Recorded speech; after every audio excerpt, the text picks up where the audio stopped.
ব্যাপক উৎসাহ উদ্দীপনা ও আনন্দ ঘন পরিবেশের মধ্য দিয়ে নোয়াখালীতে হেজবুত তৌহিদের উদ্যোগে অনুষ্ঠিত হল পবিত্র ঈদ উল ফিতরের জামাত।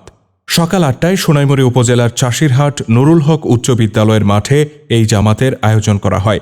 স্থানীয় গণ্যমান্য ব্যক্তিবর্গ ও হেজবুত তৌহিদের নেতৃবৃন্দ সহ সোনাইমুড়ি ও আশেপাশের এলাকা থেকে আগত কয়েক হাজার মুসল্লি এতে অংশগ্রহণ করেন। জামাতে খুতবা প্রদান করেন হেজবুত তৌহিদের সর্বোচ্চ নেতা ইমাম হোসেন মাহমুদ সেলিম। এ সময় তিনি বলেন, বর্তমানে বাংলাদেশ কঠিন সময় পার করছে।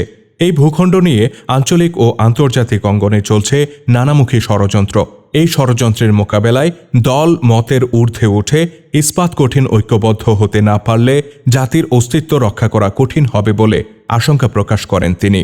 হোসেন মাহমুদ সেলিম আরও বলেন, বর্তমানে বাংলাদেশে যে সংস্কার প্রক্রিয়া চলছে তা কোনো ধরনের ইতিবাচক পরিবর্তন আনতে ব্যর্থ হবে যদি এই সংস্কার আল্লাহর দেয়া বিধানের আলোকে করা না হয়।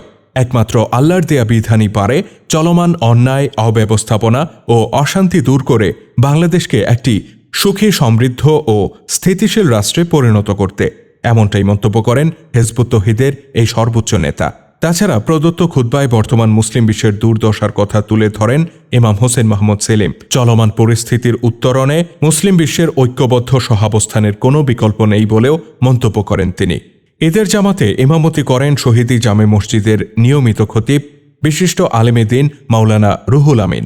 খুতবা পূর্ব বক্তব্য রাখেন হেজবুত তৌহিদের কেন্দ্রীয় সমন্বয়কারী নিজাম উদ্দিন, চট্টগ্রাম বিভাগের সভাপতি মাহবুর আলম, কক্সবাজার জেলা সভাপতি মুফতি তারেক জিন্নাহ, হেজবুত তৌহিদ ইন্ডিয়া ফাউন্ডেশনের চেয়ারম্যান কাজী আব্দুল হক, বিশেষ মেহমান সারাহ আলী খান, 2016 সালে সন্ত্রাসীদের হামলায় নিহত শহীদ খোকনের পিতা মোহাম্মদ শামসুদ্দিন প্রমুখ।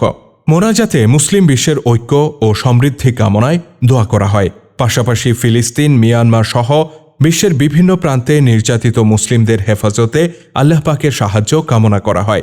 এই জামাতের বিশেষ দিক হচ্ছে এখানে বিপুল সংখ্যক নারী মুসল্লি অংশগ্রহণ করেন। তাদের জন্য আলাদা প্যান্ডেলের ব্যবস্থা করা হয়। কয়েক হাজার নারীর উপস্থিতিতে প্যান্ডেলটি কানায় কানায় পূর্ণ হয়ে ওঠে।